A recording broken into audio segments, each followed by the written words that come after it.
I'm Captain Hoff, CEO of Founderspace, the leading global startup accelerator. I'm also author of the award-winning books, Make Elephants Fly, Surviving a Startup, and The 5 Forces. Innovation Explosion. I'm going to share with you some of what I have learned here in Silicon Valley and working around the world with hundreds of startups, many of which have innovated, created new breakthrough products and services, and transformed their industries. I have also collaborated and consulted with some of the largest corporations in the world and helped them transform their teams into innovation teams, teams that actually came up with new products and new services they would never have come up with if they hadn't radically transformed their internal processes. In this talk, I'm going to share with you some of the ideas and methodologies that you can use in your business to innovate. Innovate or die. If you aren't innovating, eventually you will die. Your business will go away. It will not continue to lead the market. You cannot be a market leader. You cannot even remain competitive unless you are constantly innovating. Innovation is no longer an option. It's the rule. New technologies are emerging every day. They are transforming industries. And if you're not using them, one of your competitors will be.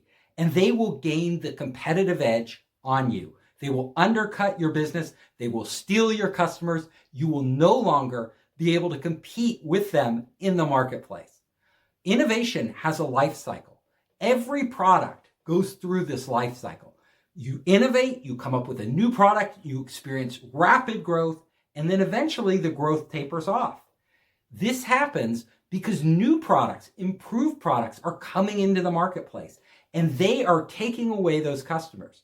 If you aren't the one to cannibalize your own customers with your new products, with better features and services, take them away from your old products and transfer them to your new products, someone else will. I can guarantee you there's someone out there, some nimble startup or even a big company that is trying to figure it out. And they will figure it out given enough time and given the new technologies at their disposal. They will figure out how to build superior products, superior services that attract your customers in ways that your old products don't. So you must innovate before that life cycle is out. If you wait till the end, till the product is already plateauing or even going down, it's too late. You don't have time. Innovation is hard. It takes time. It takes work. People think it's magic, but it's not. It is a process, and I am going to show you that process. Challenge your beliefs.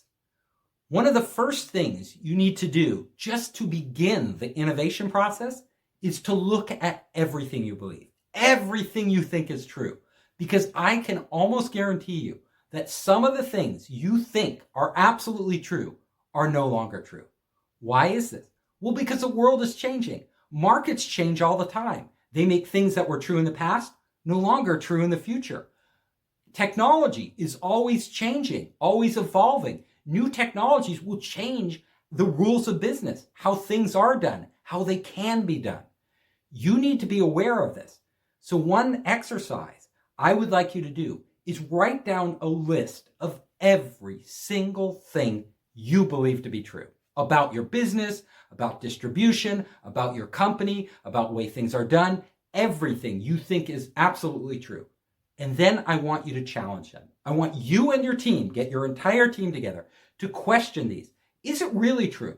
Is it still true? With these new technologies in the pipeline coming, will it be true a year from now?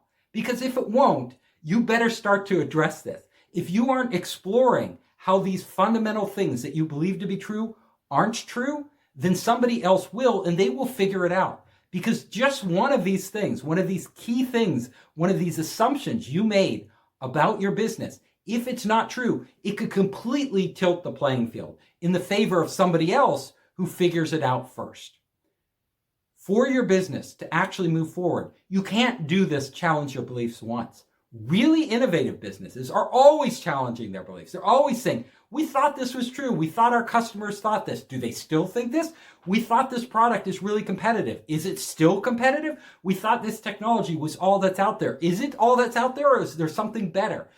This is what you need to go through for every process in your business, for all the products that you make and how you make them, how you distribute them, how you manufacture them, everything.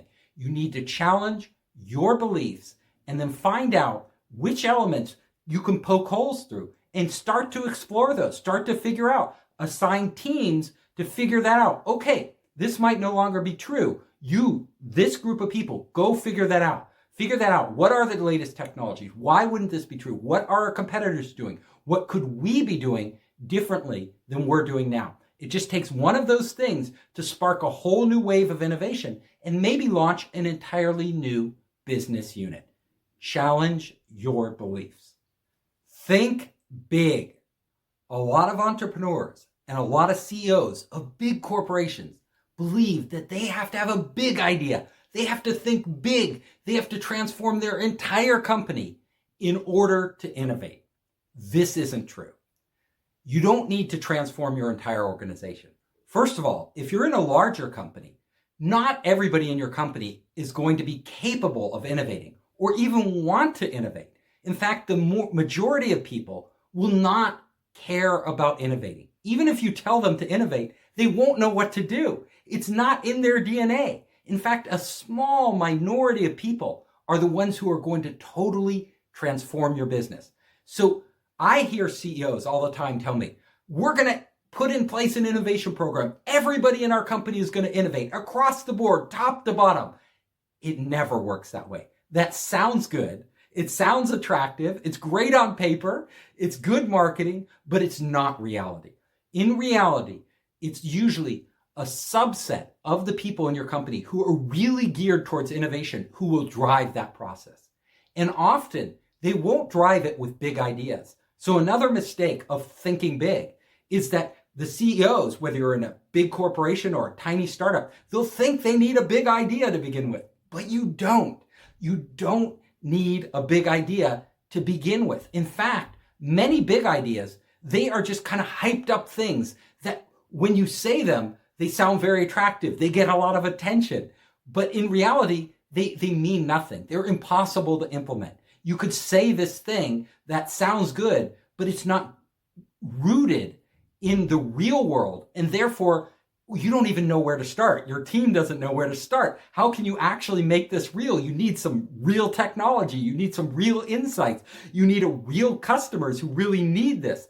Big ideas don't always map to what we're actually doing. So I am going to show you how not just to think big, and trust me, thinking big is fine. You can think big, but sometimes you have to act small. Start small. Most people don't realize it, but many of the world's biggest, most impactful innovations that transformed entire industries came from very small ideas. The people working on these ideas often didn't even know what would happen or where they would lead. It was a project, an experiment that they were doing that led to something else, that unlocked something, that then opened the door to the huge innovation. So when you're innovating, I like to say it's a process. Innovation isn't just an idea. It's not like the light bulb going off in Thomas Edison's head. It is an entire process you go through. And during that process, you discover things.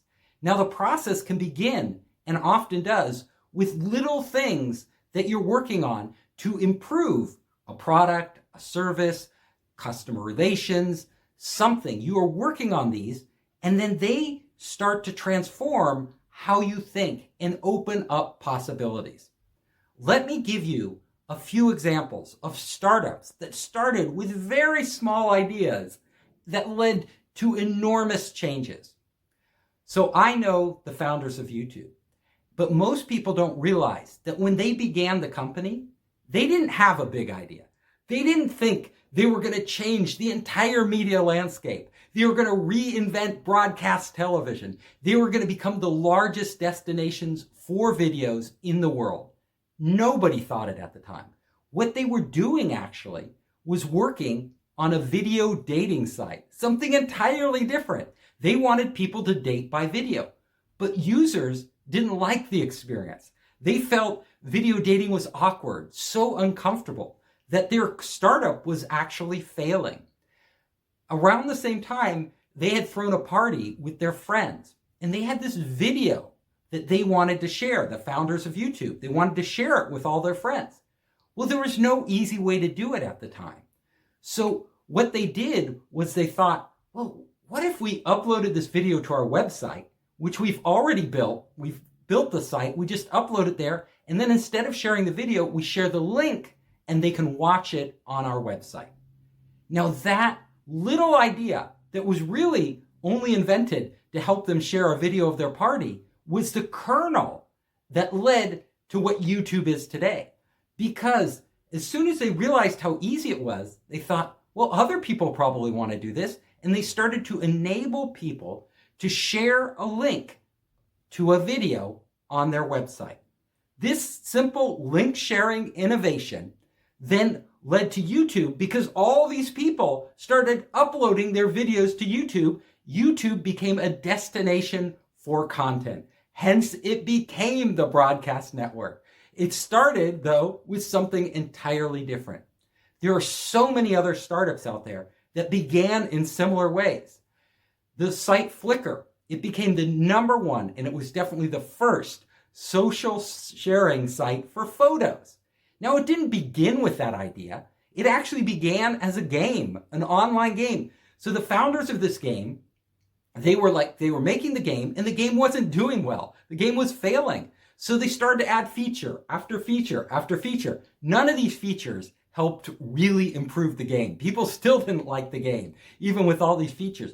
But one of those features happened to be sharing photos with members of the game. And they found that people actually liked that more than the game. So they recognized that, and they pulled this feature out, and they made it its own site. And boom, Flickr was born. It grew very, very fast. And then Yahoo acquired it. Now that is another example of small idea inside a larger project that they actually just stumbled upon. This happens over and over again with so many startups. Twitter, look at Twitter. Same thing with Twitter. They were actually a podcasting site, and then they started to experiment with microblogging, and choom, another one. Groupon was a site for doing social good, but then people on the site started to organize themselves to get discounts. Boom, another idea. Idea after idea after idea. Even on Yelp, the rating system was something they didn't expect. It wasn't the main feature of Yelp. It was a side feature, but it became the main draw. These things happen over and over again. Companies start with something and they're experimenting and playing, and then that magic happens.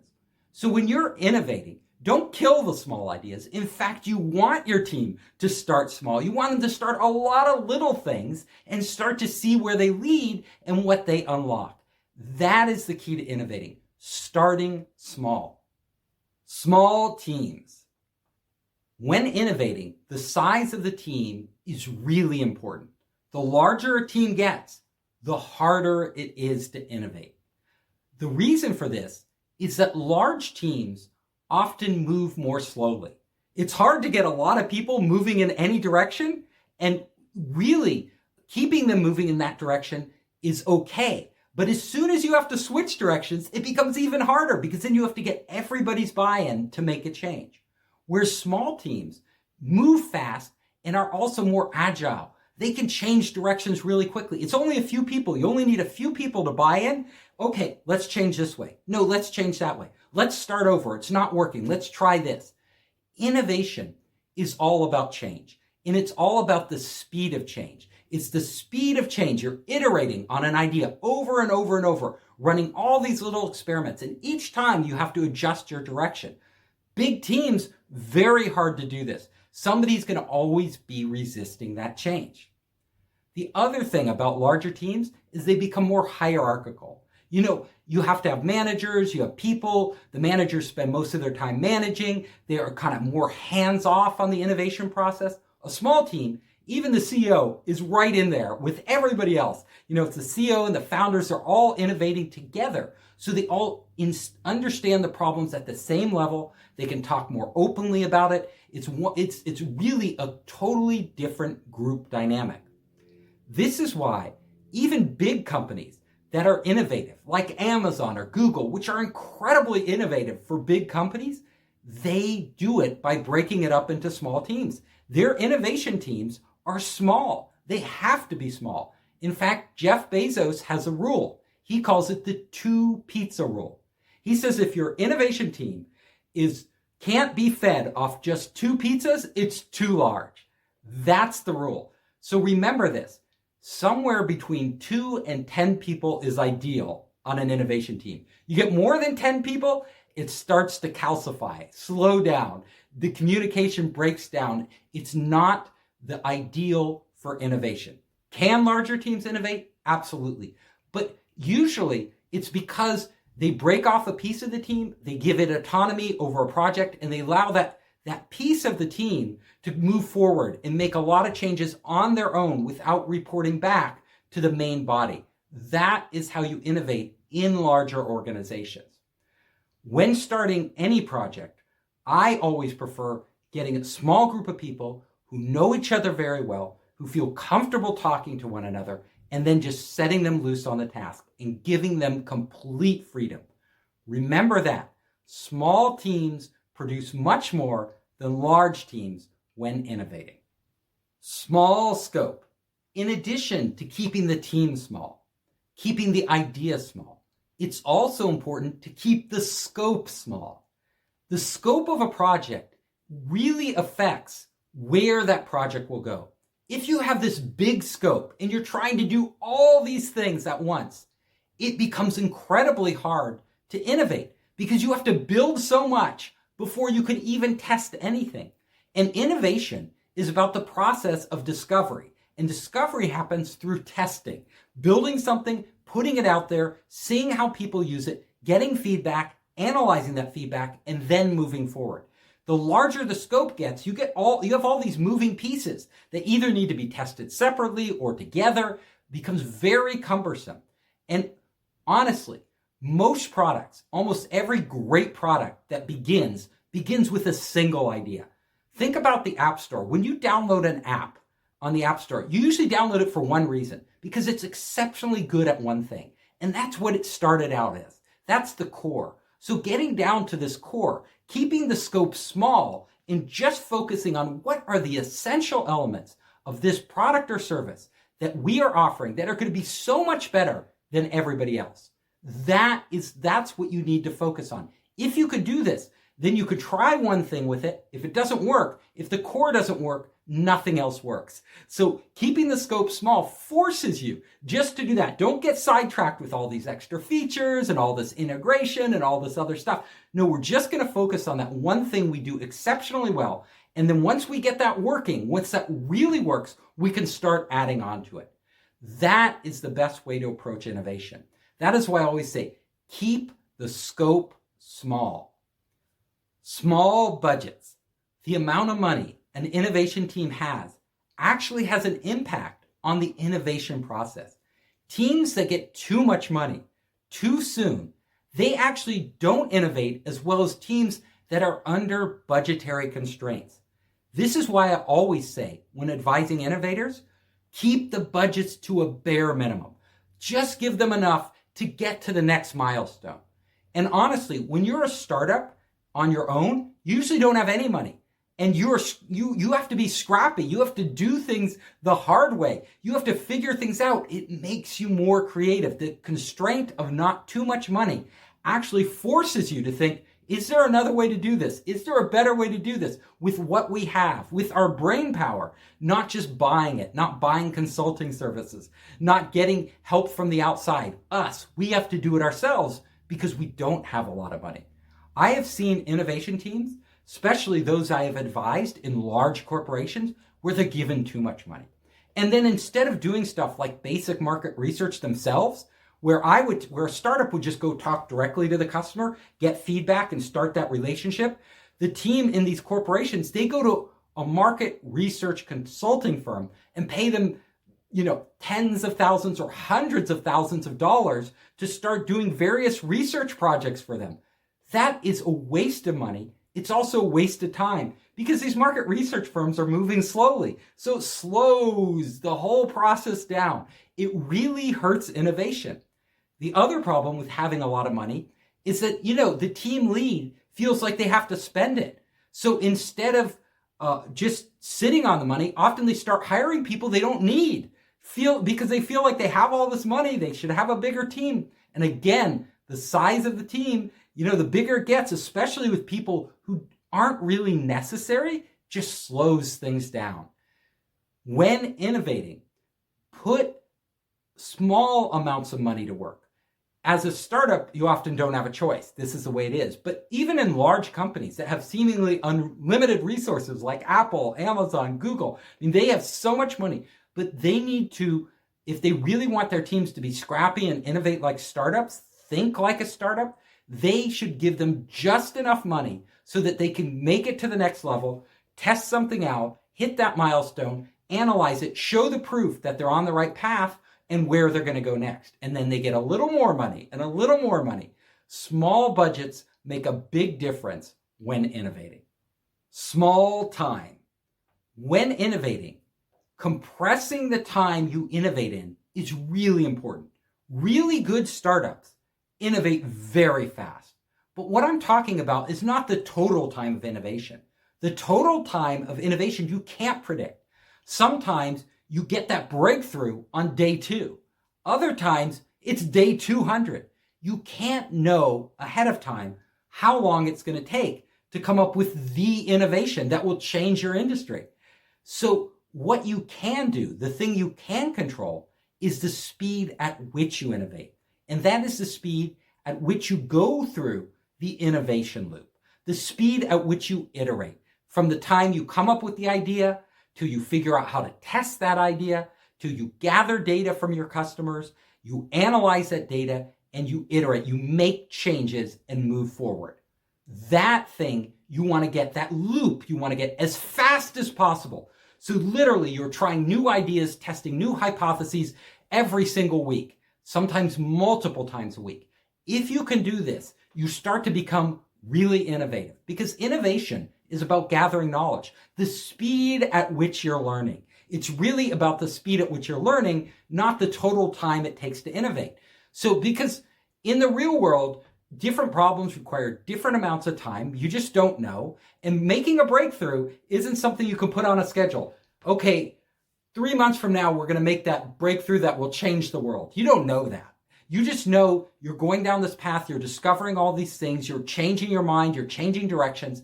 And along the way, you will learn something that will really help you in producing new products and services for your customers. That is the key. And the key is to keep the time, the speed at which you iterate in going down this innovation process as short as possible. Innovation loop. What is an innovation loop? Well, I want to explain in detail how this functions, because the innovation loop lies at the heart of the innovation process. It is what it's all about. Innovation loops typically are very simple. They start with a hypothesis. What do you assume to be true? You don't know it's true, but you think this is true, and this directly impacts where we are headed with our project. So in a project, you usually have a lot of hypotheses, a number of them. Some are very important to the future of the project. Others are interesting. You want to know if they're true or not, but they're not nearly as important. The thing you need to do is take your most important hypotheses, put them at the top, and start testing those first. Put them into the innovation loop first. Now, hopefully, you can design experiments around these that test these that don't take too long, because you don't want to slow down the innovation process. So really, the quality of the experiment is absolutely important, but also the duration and resources required. A lot of times you're resource constrained, you're time constrained. You need to move through this loop quickly and gather data in order to come up with an answer. So sometimes you won't test some hypotheses, even though they're really important. They have to be tested later First, you might test other ones that are easier to design experiments for and faster in going through the loop. So you put out your hypothesis, you design an experiment, that experiment extracts data, you get that data usually from your customers or partners somewhere in the real world, you get this data, you analyze that data, and then you determine if those assumptions you made, the hypotheses, were true or not. Now, if they're not true, it means you need to change your direction. If they are true, it means you can proceed to the next one, testing the next thing in line. If it's hazy, if you didn't get good quality data or something is messed up and you don't really get a clear answer, maybe you have to redesign the experiment and go through the loop again. Really, what's important in innovating is the speed at which you go through this loop, the quality of the data, and then the insights you gain from analyzing that data. Those are the criteria that you really know if you're making progress. If you're going very fast, you're gathering high quality data, and you're gaining insights, then you are innovating. You don't know how long it's going to take to get to the end of the innovation process. Could be years, could be days away. You don't know, but you can measure and gauge your progress simply by what you're learning. And I always like to say, innovation is about learning. It's all about learning, the speed at which you learn. And the innovation loop is the primary mechanism by which your company or your team learns through the innovation process. Pick the right people. I can tell you from my personal experience, nothing matters more when innovating than the people you're innovating with, those people you're collaborating with. If you don't bring the right people on your team from the beginning, it's really, really hard to innovate.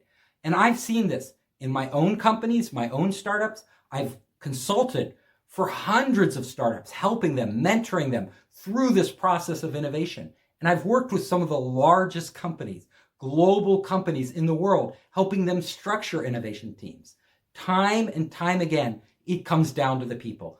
The people with similar amounts of money, in a similar environment, with similar ideas. You get the right people in the room, boom, magic happens. You get the wrong people in the room, nothing happens. Honestly, when picking people for an innovation team, a lot of stuff you would normally consider doesn't matter. You can often bring in like the star people, like the top scientist or the top engineer or the top designer. But if they're not the type of person who is naturally group-oriented, who's willing to share and cooperate in the group, the innovation team is dysfunctional. It doesn't work. Or you can say, like a lot of companies do, anybody will do. Everybody should innovate. We'll just bring in these people because they were an important person in the company. But honestly, you don't need somebody who is very high paid or has all these PhDs. It doesn't make a difference. What matters is actually who the person is. When picking people, what matters are a couple things. Number one, they're curious. They're always asking questions. People who innovate are questioning everything around them. Number two, you need at least one person on that team who is super driven. I call that person the driver. They're going to push and push and push everybody forward. They're goal-oriented. You need other people on the team who really have expertise in certain areas that are critical. So if it's a certain area of science that is critical to what you're innovating on, you need those people in there. And then you need sort of the people, the free thinkers, the ones who are more creative, who are thinking outside the box. They might not be a driver, they might not have deep scientific knowledge, but they are looking at the world from a different perspective. You start to put these people together in different combinations, and you get different types of magic happening, like chemical reactions, people interacting with each other. I often say, if you start with an innovation team and it just isn't working, you guys aren't like gelling, coming up with stuff, kill the team, move on, start something else, throw everything else, get new people, start over. In a big company, you should start a lot of innovation teams and start seeing who's really producing and who isn't. And the ones who aren't, kill those teams and rematch people in different ways. It doesn't mean everybody on the team that failed was bad. In fact, there can be good people on a team that doesn't work. It might just be how those people are interacting with each other. And if you pair them in a different way, the sparks start flying. It's all about the people. Spend more time on choosing the people you want for your innovation teams than on what they innovate on. Trust me, if you have good people, they understand your business, they're interested and curious and exploring, they will come up with stuff. You don't need to tell them what to innovate on. You don't even need to judge the ideas, because what ideas they begin with, usually those are just the starting point in a long journey, and the ideas will change and change and change, but the people will remain the same. Those people will either carry it all the way through or they won't. So pick the right people. Establish dedicated teams. I have seen time and time again, especially in larger companies, where you make an innovation team, but none of the people are fully committed. They still have their main job that they're supposed to take care of. And innovation is sort of a side project that they volunteered to do because they had this great idea or they thought it would be interesting or challenging. But honestly, if somebody has a split focus, they're bifurcated. On one hand, they have their boss who's demanding all these things. On the other hand, they have this innovation project on the side. It almost never works. Like Google, they had this rule, which they no longer have, by the way. It was called the 20% rule, which meant you had 20% of your time to work on any project you wanted, to innovate. And everybody in the company was supposed to innovate with this 20% rule. Well, what happened? Nobody. It never really worked. It worked in theory, but when it was put in place in practice, what happened was people would start innovating on something, and then their boss would say, "What are you doing? Why are you wasting time on that? I need you to do this. This needs to get done." And that person would have a choice then. Either they would have to totally abandon innovation and just focus on what their boss wants, or they'd have to innovate on nights and weekends. On their free time, when they were supposed to be home with their family or meeting their friends or doing things like that. It became really hard, and that's why most people ended up at a certain point just stopping. I have consulted for many large companies that have run programs similar to this, where we brought together these innovation teams, and maybe one or two people on the team was full-time and the rest weren't, or maybe none of them were. It made it so difficult because every week we would meet with them and we'd say, "What progress have you made?" "Well, I got busy with my main job," and people would always be having excuses, excuse after excuse after excuse. So what I say is when you're choosing people, first of all, you got to get people who are really motivated, people who really want to innovate. And if you find them, then just let them do it full time. Give them a break from their job and say, "This is your job." Because really, people only do one thing really well at a time. They need one responsibility. Let them do it. Let them focus. They'll make far more progress than if you do it the other way. In fact, if you do it the other way, you're just wasting their time. You're wasting your money. You're stressing everybody out, everybody around them out. Their boss will be stressed out because they're not focused on their work. They'll be stressed out because they kind of have two things going at once that are competing with each other. So don't do that. Have dedicated teams. Encourage them to explore. When you have an innovation team, you don't want to keep them constrained. You don't want to keep them under your thumb and control what they're doing. If you try to do that, you will squash innovation. You will kill it before it even blossoms. No, innovators, what they are is they are explorers, and they need the freedom to go out there, to discover new things, to go on a journey into uncharted territory. If you knew where they were supposed to go, you would just go there. The point of innovation is you don't know. You need them to go where you haven't gone. You need them to discover things you didn't even know existed. This is why trying to keep innovators on a short leash and control them is wrong. You need to cut that leash so they are free to wander wherever their interests take them. Now, let me give you an example of this, of encouraging people to explore. At Sony, there was this guy, and he was fascinated by Nintendo, like the game machine. And he thought, wow, this is amazing. This is an amazing market. And he started to play around with in his little lab, making his own game machine. Like, how could I do this better? What does this mean? And Sony, at the time, it was a long time ago, they didn't have a games unit. They weren't in games. They were in movies and electronics and all these other things.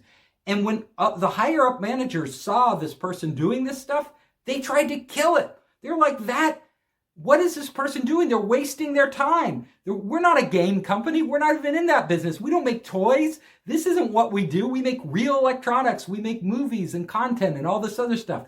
But this game business, what is this? They tried to kill it. Luckily, the boss right above him protected him and allowed him to keep exploring. trying this crazy stuff that the upper management didn't get at all. Then he made a breakthrough, and he started to show people that he had actually built a better system. This system became the first Sony PlayStation.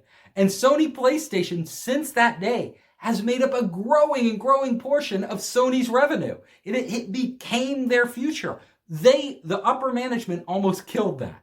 They almost killed that by not allowing this person to explore what was interesting to him.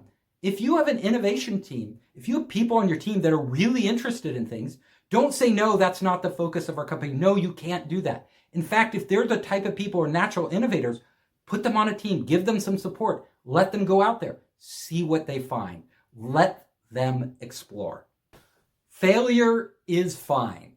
Most of us hate to fail. Nobody wants to start a project, let alone an innovation project, and have it wind up a failure.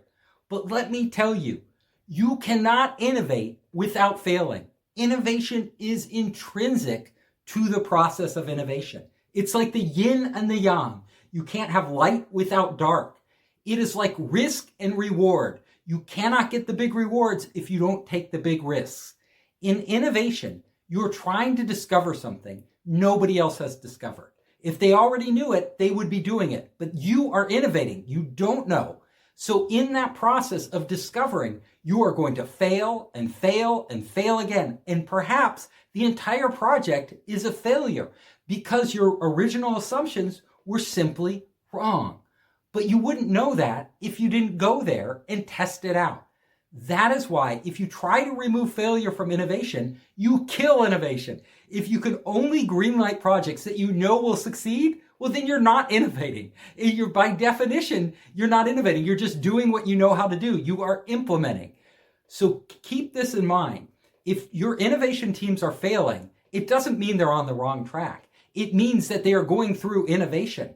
And really, it's what they learn out of those failures. That's what you're gaining. You're gaining knowledge. Now, the projects themselves, they may turn out to be huge multi-billion-dollar businesses at the end of the day, or they may turn out to be nothing. And in most cases, in 9 out of 10 cases, they will be nothing. In fact, it will be more than 9 out of 10 that will ultimately not become these huge moneymakers. But remember, it only takes one of these giant successes, these multi-billion-dollar businesses, to totally transform your company. So if you want to benefit from innovation, you have to not only put up with failure, you have to embrace it. Get others on board. When innovating, you don't want to isolate the innovation teams. I work as a consultant for big corporations, and when they're innovating, often I see the innovation teams are put off in some incubator away from everybody else. So there's really no interaction. Or they're buried like in this corner office and they really don't go out. They don't share what they're doing with anybody else in the company. This is a mistake. Fundamentally, you want your innovation teams to sit within the organization as a whole. And actually, whatever they're doing, anybody from any of the other departments should be able to see. It should all be open. It should all be transparent. Everything the innovation team is learning should be shared openly with the company. This way, other people in the organization can start to benefit. And as they benefit, they will become more open to helping the innovation team. If this small innovation team with a few people, they don't have a lot of resources, they may need to go to the sales department and say, could you help introduce us to customers? Or they may need to go to R&D and say, we need some of your learning from R&D, some of the technology that we could experiment with. Or they may want to go to marketing and say, can we look at the data that you guys have been gathering? And these other departments likewise should be able to come to the innovation team and say, what are you working on? We want to see, what have you learned? All this, all the knowledge they're gaining is so valuable. And if you keep it siloed just within a small innovation group, then when that project fails, all of it goes away. None of it was shared, so nobody knows what they learned. But if this innovation team is constantly pushing this knowledge out there, getting other people on board, getting them involved, then the knowledge that they're gaining will have a lasting impact on your company long after the project, whether it becomes the next billion-dollar business or it simply goes away. The company as a whole will grow through innovation by getting others on board. Feed the brain. It's not enough just to have innovation teams, but really what you want is to give them access to knowledge. There's so much information out there in the world, and much of it your employees just don't know about. They're busy, they're focused on their jobs, they don't normally encounter it. People tend to do what the people around them do. So if you have a culture where everybody is just focused on the bottom line, then that's what they're doing. They're just focusing on the bottom line. But if you start to transform your culture by bringing in new ideas from the outside, exposing your team to them, bringing in lectures, bringing in videos, making it free to access all this material, books, whatever they need, as long as it's educating themselves, that is a good thing. The other thing you can do to feed the brain is actually get your employees, the ones who have unique talents, who have unique capabilities, who really know stuff, have pools of knowledge and passion around it, have them come in and give them a forum where they can present to the rest of the company. They can actually become teachers to your other employees. And they can share, like in our department, we're working on this technology, and this is what it does, and this is why it's so fascinating. And then groups from other departments can come in and share what they're doing. This type of information exchange, this type of brain feeding is really important. And it can happen, especially if the upper management, the CEO and the upper management make it happen. They create an environment for that type of sharing, for that type of knowledge exchange. So again, let me emphasize, if you want an innovative organization as a whole, not everybody has to be an innovator, but the more you feed them, the more new information and ideas, the more and more people will start to naturally become more innovative on their jobs. Keep pushing the limits. Great organizations that truly innovate are always pushing their limits. They're always saying, what could we do more? What can we do differently? Can we go beyond what our original mission was? Can we expand our universe and encompass that? Look at these companies like Google. Google is trying everything under the sun. You name it, Google is thinking of it. Google X, their experimental group, is launching space balloons. They're experimenting with extending life. They're doing things with quantum computing, on and on and on. Google is pushing the limits of what's possible. They have even experimented with teleportation and space elevators, crazy ideas. They didn't work out, but Google isn't afraid to push the limits. They are kind of the masters of the moonshot. Jeff Bezos at Amazon, always pushing the limits. How much can we sell? Where can we sell? Can we sell every product in the world? Can we dominate every category? He is just always looking for that next opportunity. This is what great companies do. Startups do it. They begin with one idea. They begin really focused, really small. They nail it, and then they just keep growing and growing and growing, doing everything under the sun. So if your organization is really going to amp up the growth, if that's what you want, if you want to be a growing, dynamic organization, look at where your limits are and push them out. Really, you should have no limits. The rule is you shouldn't have limits. You should go where the opportunities are, where it takes you. Of course, you want to start from your core expertise, from your competence. But if your competence and the money you have enable you to do it, then do it. Take that next step. Don't be afraid to push the limits. I hope you enjoyed the talk.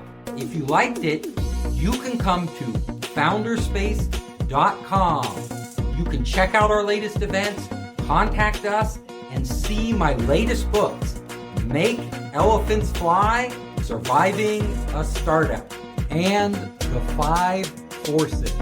You can also find me on all the major social networks. Just search for Founderspace.